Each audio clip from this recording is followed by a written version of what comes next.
Well, hello out there. Thought I'd give you 30 seconds of my epidemic, my background music. Epidemic Sound. It's a 3-hour tune that's royalty free, so I have no problem rebroadcasting it here on this setting. And here we are.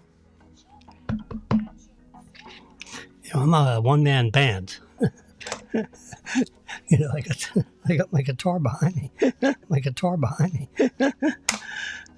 restringing a nice guitar with nylon strings instead of the steel ones. They're just killing my fingers. When you're younger, you can develop a huge set of calluses, so you can play steel, you can play concrete. But, when you get to be an old geezer, the fingertips are sensitive. But anyway, I haven't finished restringing it. I'm about halfway through. Doing it myself, which is probably not a smart thing. But, it's January 10th, it's Wednesday. You can look down, let's see, let's get this one on here, really louse you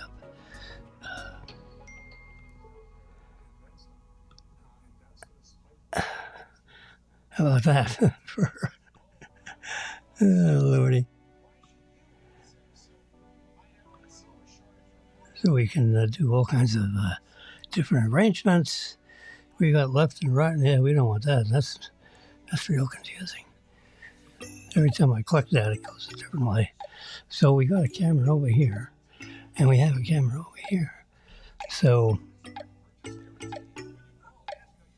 yeah, how about that for, a little gymnastics? Oh, boy. So, anyway, so now you can see the soundboard over here. Well, part of it, you're kind of looking through the... Can I move this out of the way? Let's see if I can move this.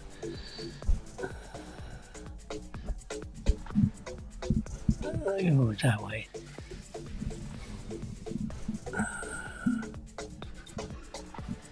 I'm gonna disconnect the camera that's over that side if I can.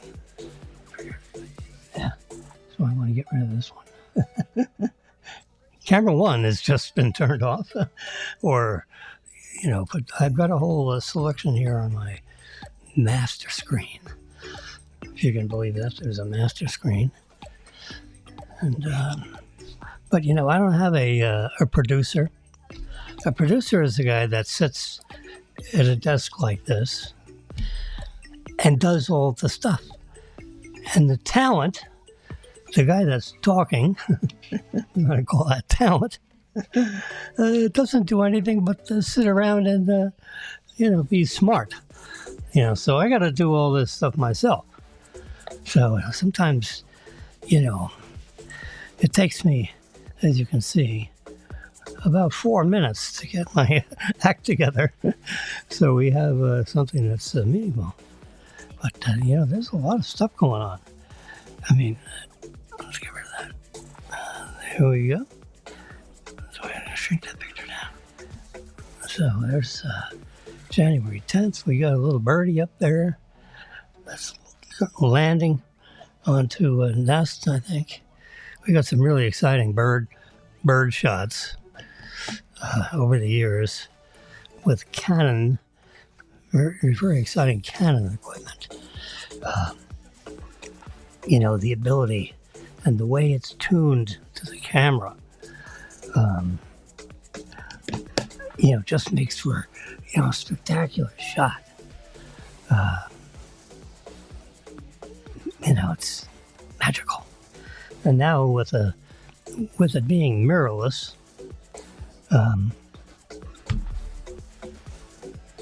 you don't have that floppy mirror, and it flops like this when you have, 12 frames per second, which that mirror is really flopping, because it goes this way so you can see through the pentaprism, and it goes back down this way so the light can go through to the film or the imager.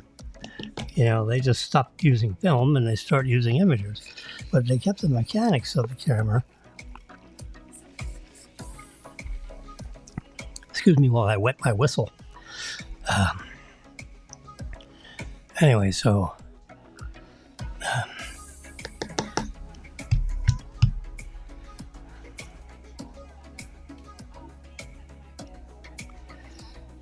now you have the lovely couple here.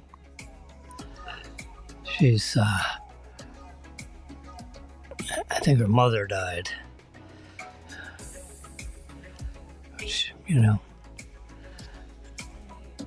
for some reason or other, you're only allowed on this planet for so many years. I looked up my age. In the Social Security records, and 35% of everybody that was born on my birth date or earlier is already dead. How about that for a happy tune? So,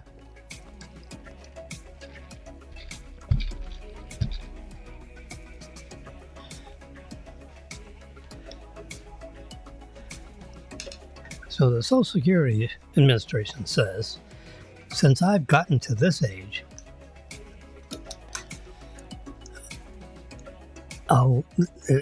it's more likely than not, how about that, that I will make at least 90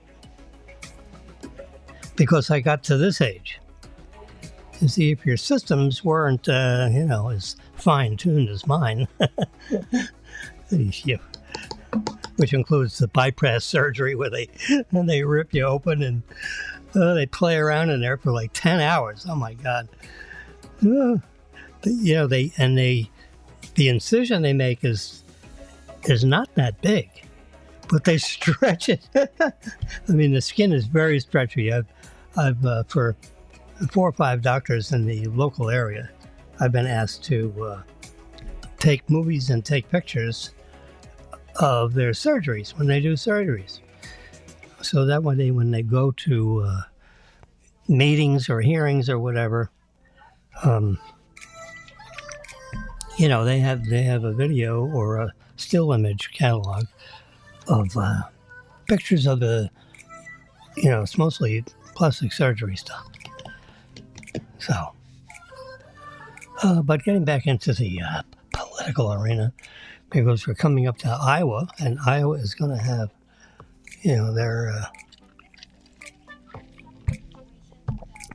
their caucus voting situation, where in various locations, I'm not too sure how many, they have schools, gymnasiums, whatever, and they spread out into 4 corners.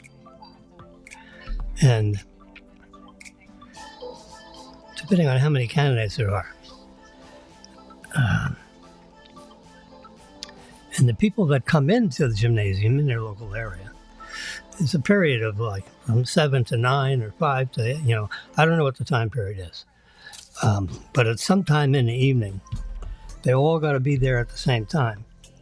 And there's like a couple of hour window when they can do whatever they're doing.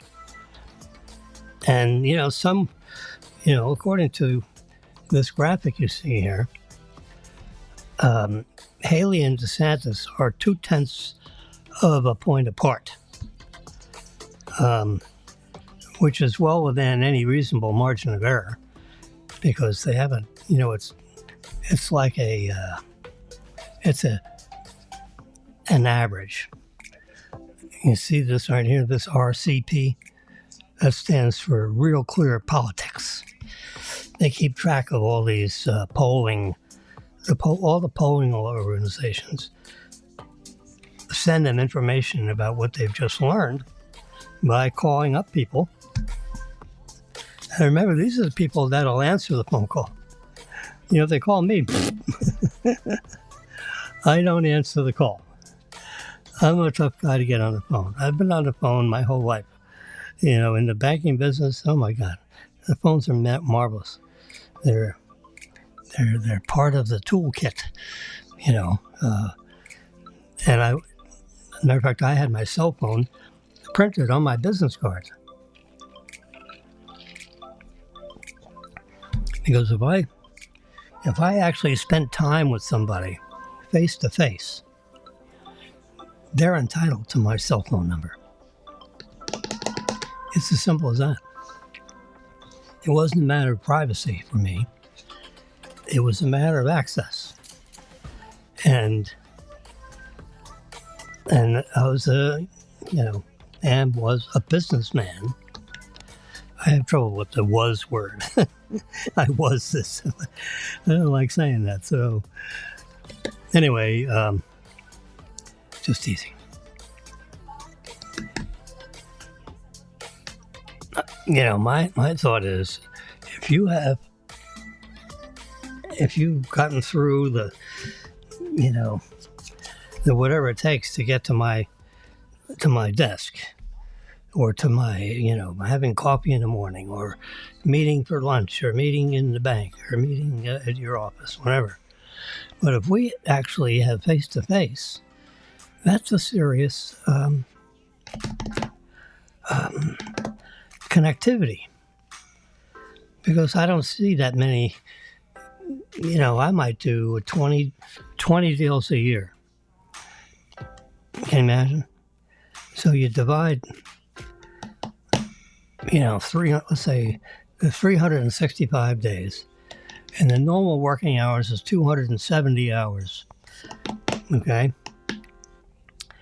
So let's just say 300 days.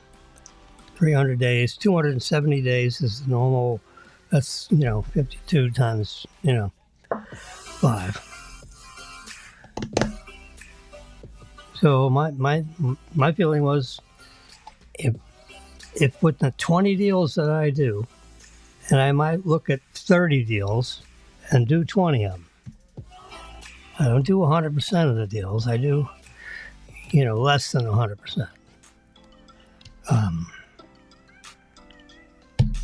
Something comes up. I expected this, and they give me that, and I do surveys and find out that the incomes that they're asking, are a little higher than what I thought. Rents. Let's say if you're doing a rental property, market rents for shopping centers. I specialized in strip centers. Where you'd see a Publix, and back in the early days of my things that I did, Eckerd Drugs was active. Eckerd Drugs became CVS pharmacies. They bought them out. Eckerd made a fortune. Made a fortune for all his family members. And a lot of money. Eckerd Drugs, that was the place to go for, your aspirin or your Sudafed or whatever you wanted, whatever you needed. Anyway, I was a shopping center guy. So the ICSC, I would go to those. International Council of Shopping Center. The meeting is held in Las Vegas.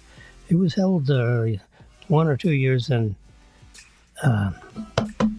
New Orleans, which was very interesting because you truck out of the convention, you grab somebody and you you go to lunch, outside of the convention thing. The conventions were unbelievable meeting places. I mean, DeBarlo had like a 10,000 square foot,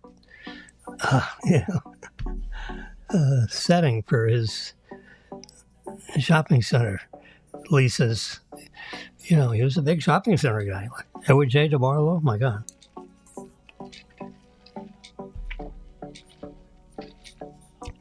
I got to meet the man, sat with him personally, and financed one of his deals. I asked him to tell me, what he wanted and, how much equity you got in it. I had the typical questions that you would ask, and how much you're looking to finance and how much you're going to have in it. He gave me all the information. I said, Mr. DeBarlo, I think this is a deal we can do. Now, at the time, I was working for Southeast Bank. And Southeast Bank, I hate to put it this way, but they wet their pants to be able to do a deal with Edward J. DeBarlo. They have all these bankers, they're all dressed in their pinstripe suits. Not Jimmy. I wasn't into the gray pinstripe suit. When they all walk in together, they all the same suits, the same shoes, the same socks, the same ties. I said, Merrill, look at this parade. Who the hell are these guys? Oh, that's your Southeast bankers. Oh, sure. Well, I ended up being a Southeast banker at one point. And I said, Marilyn, do you think I can get along? I'm not going to wear those suits like that. Anyway, dress down day on Friday. These guys, they still have their pinstripe suits on. And their ties, tight around the neck. Oish. Unbelievable. Anyway, so I got Mrs. DeBarlo to do a deal with Southeast. I was a Southeast banker. He wanted $42 million. And he told me how he wanted it. And I said, well, how about if I price this at a 0.5 point fee and prime plus a half? Could we do that? A 0.5 point fee and prime plus a half? Would that sound good for you? He said, that would be satisfactory. I said, this is a deal we can do. So, sending all the stuff, I met with him on Friday. I met him at Malio's, which was a kind of a nightclub thing, in Tampa, South Dale Mabry Highway. Malio's. Malio Alvarone. That was his name. Nice young man. During the day, he would, be behind the bar with his checkbook and looking at bills and things. And I'd go in there, have lunch every once in a while. And one time, I asked Marilyn, I said, let's go to Malio's. Because he knows Mr. DeBarlo. And I would really like to do business with Mr. DeBarlo. And this is the place that he hangs out at. Malio told me that he comes in to his establishment. He walks in the door. He makes a right turn, and he hangs out right over there near that booth, but not in the booth. Doesn't take the booth. And he just stands there with his some kind of a whiskey thing. A real fine brand of whiskey. I'm a vodka guy. So right now I'm drinking Tito's, which is really very nice, I have to say. So handmade in Texas. So I do it, vodka and soda, no fruit. Nice simple cocktail. And, in a tall glass, in a cup like this, without the straw. You see the water glasses.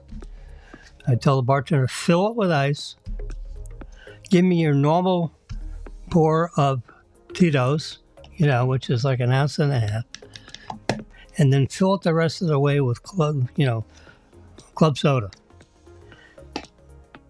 Right out of your faucet, it's fine if it's carbonated well. And that would be the cocktail I'd sip on for however long I'm in there. I might have 2 of those. But anyway, so Mr. D comes in and he stands over not in the corner. He's about 10 feet. He walks in the door and walks about 10 feet. And that's right by that, I can see him. He stands there. He doesn't sit down. And of course, Mario knows Mr. D very well. Mr. D is a Youngstown, Ohio person, and his main office for his entire company was in Youngstown, Ohio. But he did deals all over, the country.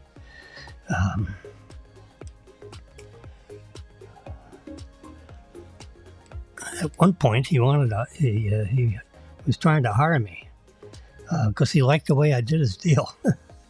Anyway, let's go on. So we're talking about shopping. So Mario, when he'd see Mr. D come in, because Mr. D drove up. Well, he wasn't driving. He's like in the back seat. His maroon limousine would come up, and he'd get out, and he's going to be in town. He could be in town Thursday, Friday, Saturday, Sunday. He had a friend in town. He had a condo. I believe it was a condo. Fully outfitted with clothing and stuff. He didn't travel with a suitcase. He'd have his people. When you're worth, the kind of money he was worth, it was just billions.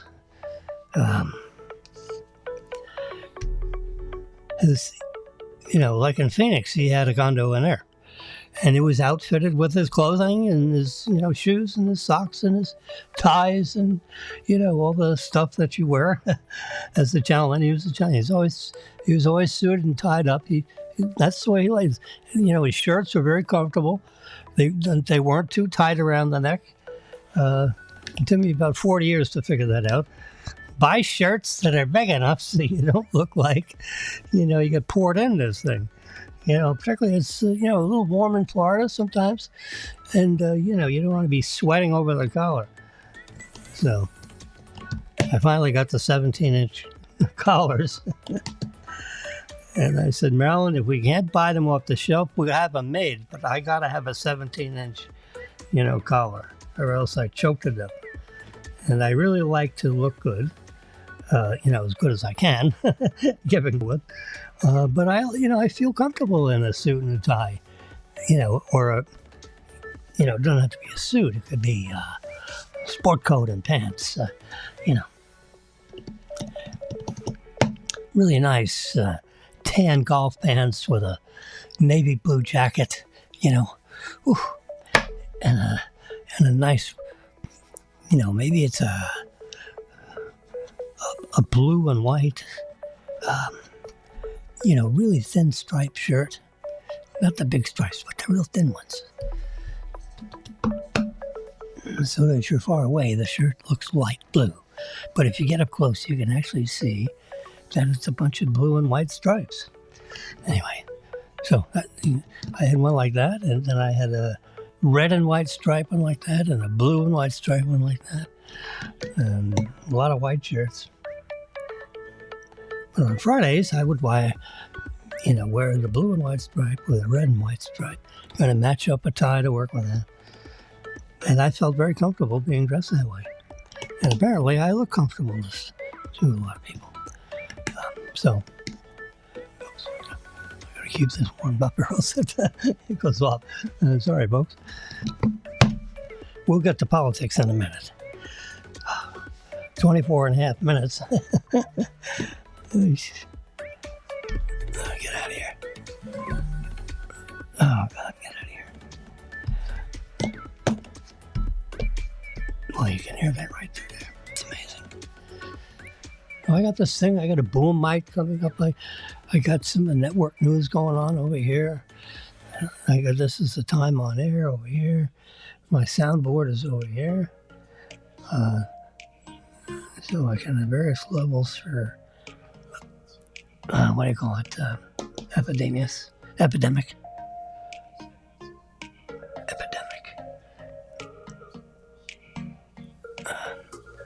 Anyway, so I like to have a little background music going on in the background so that in the event,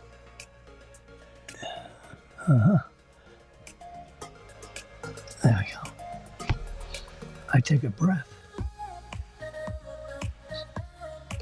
So I have that one up there, and I have that level right there, so that when I breathe, there's a little music in the background. Yeah, something going on.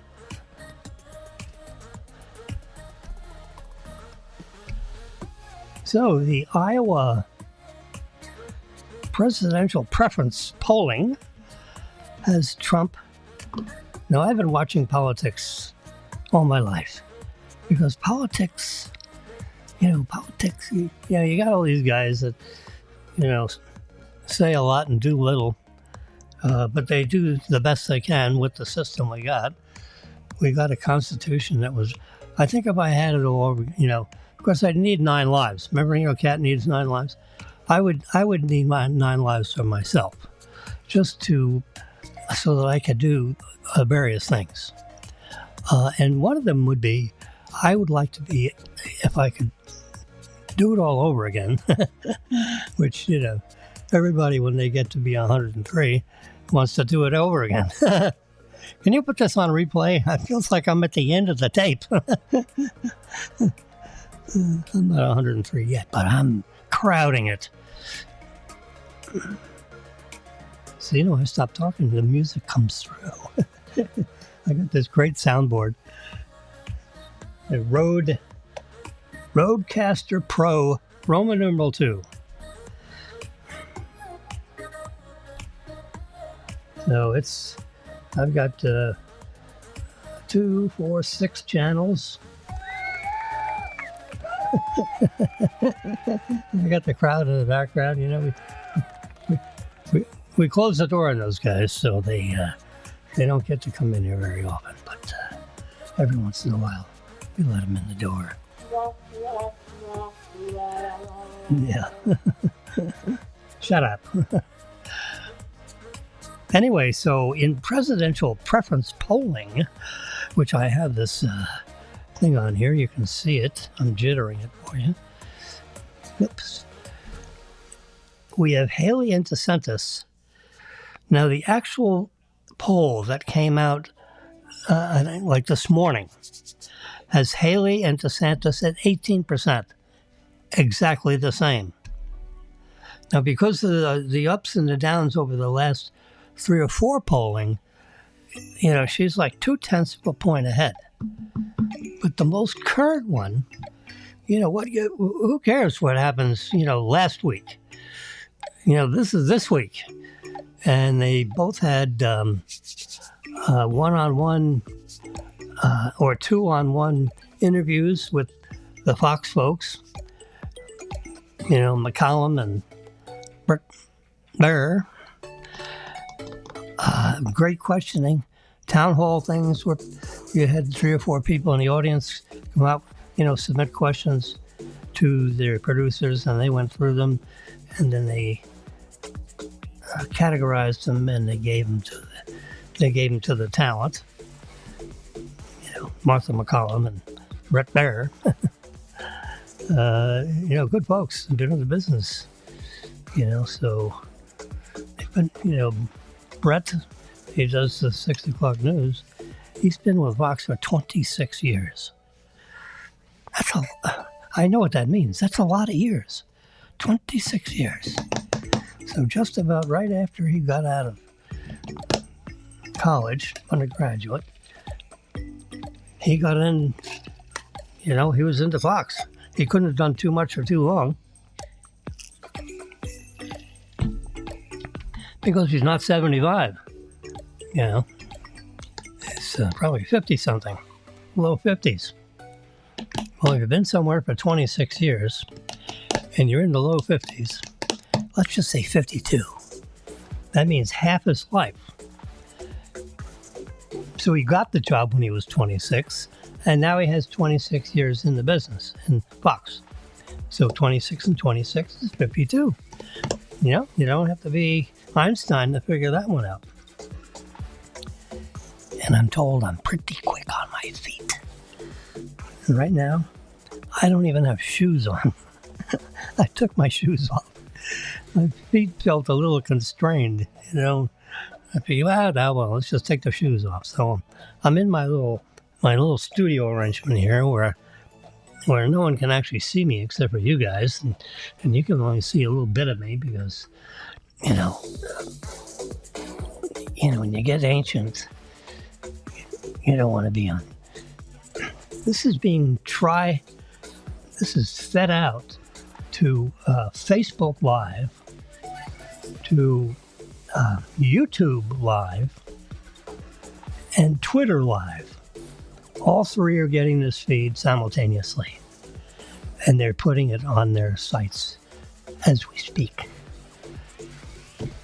And you could actually call into 416-1100 and get me right on my cell phone. That's been my cell phone number for a very long time. In this mug right here, wet my whistle, I found a bottle of the actual Coca-Cola syrup that goes in Coca-Cola.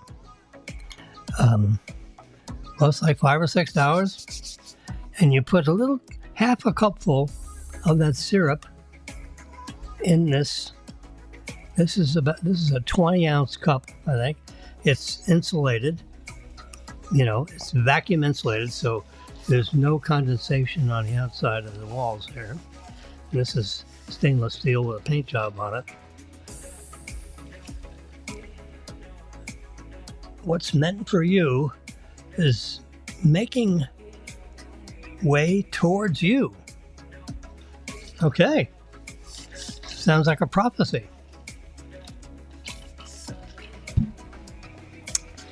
Anyway, you carbonate the water, and I have a carbonation machine made in, I think, Norway.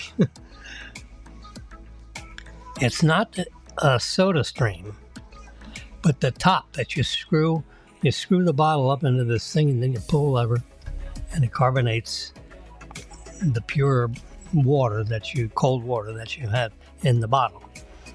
And you leave, about this much room in the top of the bottle. And you pull that lever down for, a count to 5 or 6. And it's amazing. All that CO2 dissolves right in the water. And then it buzzes, which means that it's up to pressure, which is about 900 pounds per square inch. And it'll only let, then it will release the gas so that the thing doesn't explode. So it's like an overflow valve, so to speak, with the gas. And then you pull the lever briefly 3 more times. And that water is carbonated beautifully. So you quickly unscrew the bottle from this structure, machine thing. You put the cap on the bottle. You pour the Coke syrup in the glass. Then you pour the soda water in, and the Coke syrup mixes with the bubbly, with the carbonated water. And you fill it up with the rest of the way with ice. And you got yourself a Coca-Cola without having to go buy a 6-pack. It's not bad. It's quite tasty. I will do this more often. I'm always wondering, what the heck am I going to sip on in the afternoon? And I think this is it.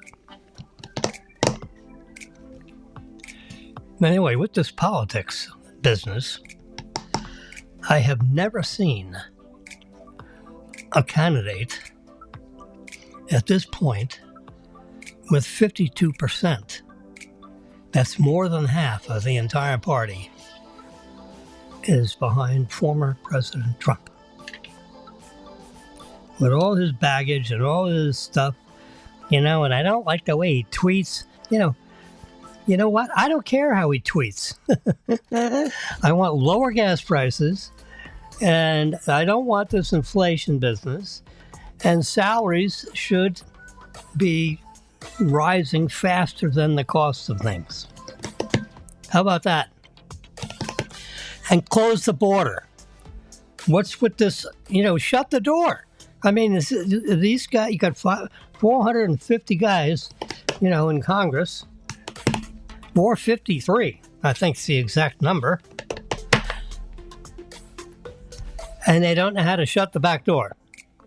Do they leave the back door open when they go to sleep at night? Of course not. They don't leave the back door open at any time. And not only that, you lock the back door and you lock the front door. You don't leave your doors open. That's not like, hello, these guys, are knocking themselves out and saying, close the back door. So, number one, you need something to hold the door. So that's what the wall's all about. And that's what Trump was building. He's a construction guy. He's built, a lot of, he didn't build it. They had builders build it. But he was the developer. And he met with the builder and a bunch of builders, when they build these skyscrapers, these big 50, 60-story buildings, it takes a lot of, guts, financial capacity, and you got to be smart, smarter than most. And he is, So since I'm in my 70s and Trump is in his 70s, if you'll remember, right about the time he was running for office the last time, which was, 4, 5, 6, 7 years ago, right when he was like 70. I think he's 76 now. So 6 years ago, he took, this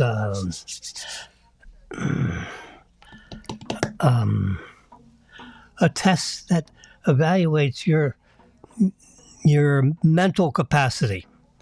Okay, and it's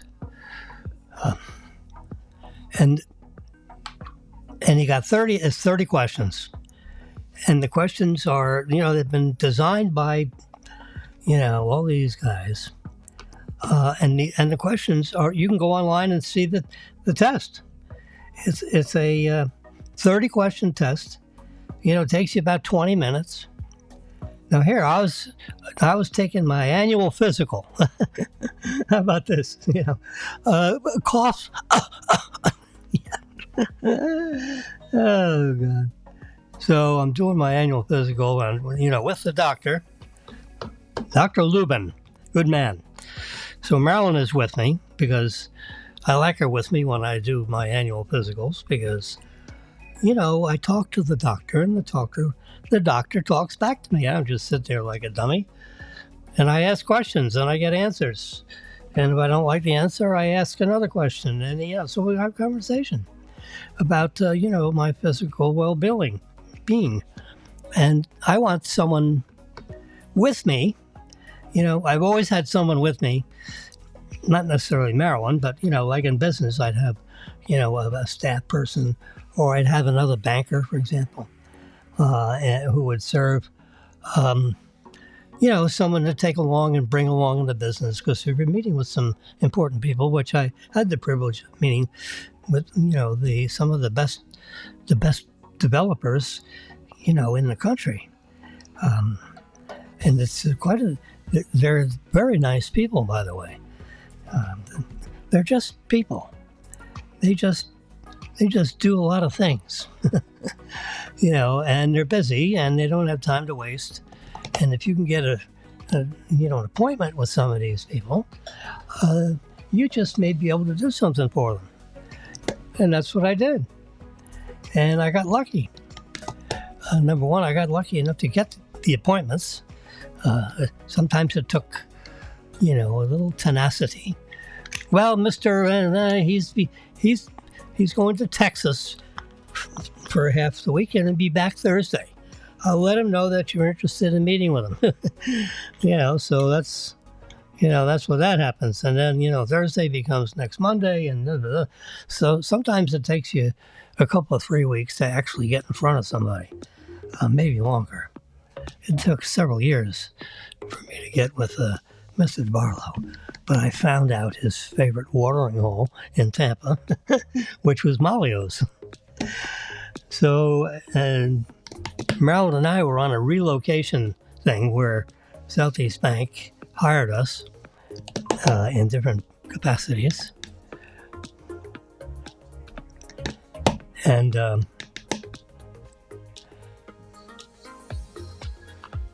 because we were relocating, so we had our furniture packed up, and it went in a truck, and it went into storage because I wasn't capable of we weren't capable of finding a place that we could just move into right away. Southeast Bank they said, here, whatever the market rates are, we'll take off 40%. It'll be 60% of the market rate at the time you close your loan. That was in my contract, so to speak.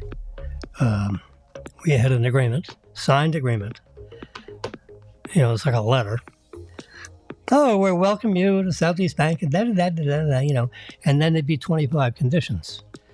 Some conditions they put in there, and some conditions I negotiated with them, and they put them in there the way I wanted them to be put in there, so to speak. So that way, when they write the letter, I'm, likely going to sign it, I wasn't the kind of guy that used to collect letters, so there was an opportunity that popped up at Southeast Bank in Tampa, and I figured, Marilyn, let's get out of Miami, let's go to Tampa.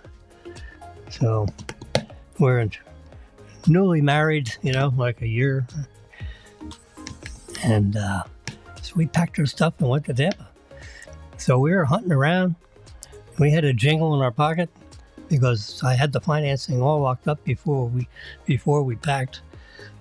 The Southeast Bank said, yep, you got, whatever you want, you got. And the rate will be 60% of whatever the market rate is at the time you close. And I don't remember there being a top end. And I said, well, I'm likely not going to borrow more than, $300,000 or $400,000, something like that. And then they bought my place. How about that? They buy the place. So it was all sold. I didn't have to worry about selling anything. All I had to do is find out where to be. And thinking about where to be, I'm going to be a little short today because I have to go to Chops at 5 o'clock. And Marilyn just showed up from Seacoast Bank. And we live in a building that's 8 stories above Chops. So all we got to do is push an elevator button. But I got to put my shoes back on. I probably have to comb my hair because I'm all loused up with this headphone thing. We've been on the air for 44 minutes and 32 seconds. And it's 4:35, and I got to be ready at 4:50. So I got 15 minutes to do a few things. So if you don't mind, I'm going to duck out of here, and I'll pick you up tomorrow morning at like 11 o'clock. and I'll stay on for a full hour. So